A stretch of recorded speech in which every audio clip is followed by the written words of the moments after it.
देश में बढ़ते इस्लामोफोबिया और हिंदुत्व के जो गुंडे हैं उनके जरिए जिस तरह से दहशत फैलाई जा रही है, आतंक फैलाया जा रहा है, मसाजिद के बाहर रामनवमी के दौरान जिस तरह से देश के 7 राज्यों में हिंसा भड़की, मुसलमानों को निशाना बनाया गया। मध्य प्रदेश, राजस्थान, महाराष्ट्र, गुजरात, इन राज्यों में, कर्नाटक, इन राज्यों में जिस तरह से मुसलमानों के प्रॉपर्टीज़ को नुकसान पहुंचाया गया, हंगामे में जिस तरह से देखने में आया, उस चीज़ को लेकर इंटरनेशनल तौर पर भी अब आवाज़ उठनी शुरू हो गई है। डॉक्टर अब्दुल अजीज़ अल कसाबी कुवैत पार्लियामेंट के सदस्य हैं। उन्होंने एक मीडिया को बाइट दी है और बढ़ते हुए मुसलमानों के खिलाफ जुल्म पर आवाज़ बुलंद की है। इसके साथ ही उन्होंने कहा है कि भारत में इंसानी हुकूक की और मुसलमानों के हुकूक की पामाली की जा रही है, जिसकी वो निंदा करते हैं।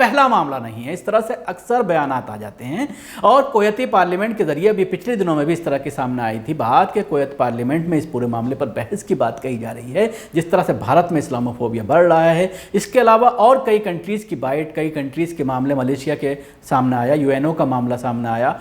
उसके अलावा जिस तरह से इस्लामिक जो देशों की एक फेडरेशन है आईओसी, उसका जिस तरह से मामला सामने आया, लेकिन उसके बावजूद कोई ठोस कदम इन लोगों के जरिए नहीं उठाया जा रहा है। हालांकि जब इस तरह की बात आती है तो सोशल मीडिया पर बार बार ये सवाल खड़ा होता है कि यह हमारे देश का अंदरूनी मामला है, इसलिए बाहर का कोई इस मामले पर ना बोले। और जब हमारे प्रधानमंत्री खामोश होते हैं तो ऐसे में बाहर की ताकतों को मौका मिलता है और वो बोलने पर मजबूर होते हैं। और जब एक्शन नहीं लिया जाता इस तरह के गुंडों के खिलाफ और एक तरफा कार्रवाई मुसलमानों के घरों पर जब बिल्डोज़र चलाए जाते हैं, तो जाहिर सी बात है मुस्लिम कंट्रीज़ कहीं ना कहीं उन्हें फ़िक्र ज़रूर लाहिक होती है, लेकिन मुस्लिम कंट्रीज़ के ज़रिए भी कोई ख़ास लाहे अमल, कोई ख़ास बात सामने नहीं आती। शुक्रिया। आपको हमारी कोशिश कैसी लगी ज़रूर बताएं। हमारे यूट्यूब चैनल को सब्सक्राइब करना ना भूलें।